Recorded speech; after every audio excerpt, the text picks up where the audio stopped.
Assalamualaikum warahmatullahi wabarakatuh. Saya Vivi Trianingsih, NPM 204100089, Program Studi Ilmu Komunikasi kelas 3, Fakultas Ilmu Sosial dan Ilmu Politik Universitas Slamet Riyadi Surakarta. Dalam video kali ini, saya akan menjelaskan mengenai materi teori persepsi dalam komunikasi interpersonal. Menurut Joseph E. DeVito, persepsi adalah proses seseorang memiliki kesadaran tentang berbagai objek atau kejadian, khususnya orang lain yang dirasakan melalui panca indera, seperti penglihatan, penciuman, rasa, pendengaran, dan sentuhan. Dari definisi tersebut dapat dibedakan antara persepsi pada objek atau kejadian dan persepsi pada manusia. Persepsi pada objek atau kejadian disebut dengan persepsi objek, sedangkan persepsi pada manusia disebut dengan persepsi interpersonal.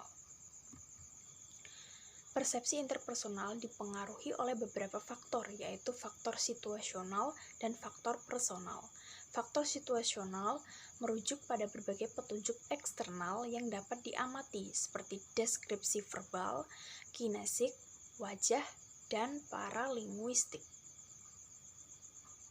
Faktor personal merujuk pada berbagai faktor personal yang secara langsung mempengaruhi kecermatan persepsi, bukan proses persepsi itu sendiri. Kecermatan persepsi interpersonal dapat mempengaruhi kualitas komunikasi interpersonal yang dilakukan. Yang termasuk dalam faktor personal pada persepsi interpersonal adalah pengalaman, motivasi, dan kepribadian. Proses persepsi interpersonal, yaitu 1. Stimulasi. Tahap pertama proses persepsi interpersonal adalah ketika alat indera distimulasi oleh berbagai informasi yang berasal dari lingkungan sekitar. Perlu dipahami bahwa tidak semua hal yang berasal dari lingkungan sekitar kita dapat dirasakan. Hal ini disebabkan adanya perhatian selektif dan terpaan selektif. 2. Organisasi. Pada tahap kedua proses persepsi interpersonal, kita mengorganisasi berbagai informasi yang diperoleh. Terdapat beberapa cara yang umumnya digunakan oleh manusia untuk mengorganisasikan informasi yang diperoleh, yaitu melalui aturan, melalui skemata, dan melalui naskah. 3. Interpretasi dan evaluasi. Tahap interpretasi dan evaluasi dalam persepsi interpersonal dipengaruhi oleh pengalaman, kebutuhan, keinginan, nilai-nilai, dan kepercayaan tentang bagaimana hal-hal seharusnya, harapan, pernyataan, fisik, dan emosi.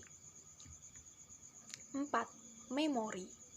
Persepsi yang kita miliki serta interpretasi dan evaluasi yang dimiliki oleh orang lain kemudian ditempatkan dalam memori. 5. Pengingatan. Tahapan pengingatan merujuk pada proses mengakses dan menggunakan informasi yang disimpan dalam memori. Mempelajari teori persepsi dalam komunikasi antar pribadi dapat memberikan manfaat, diantaranya adalah kita mengetahui dan memahami makna persepsi, kita mengetahui dan memahami makna persepsi interpersonal, kita mengetahui dan memahami proses persepsi interpersonal, kita mengetahui dan memahami pengaruh persepsi interpersonal dalam komunikasi antar pribadi atau komunikasi interpersonal, memandang orang lain secara lebih akurat. Pengaruh persepsi dalam komunikasi interpersonal, yaitu 1. Menimbulkan perdebatan, 2.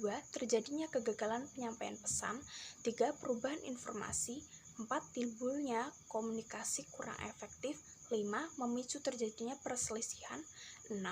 Mengembangkan sikap saling menghargai, 7. Mengenalkan sudut pandang lain, 8. Menumbuhkan sikap tidak judgmental. Sekian penjelasan dari saya, kurang lebihnya mohon maaf. Terima kasih. Wassalamualaikum warahmatullahi wabarakatuh.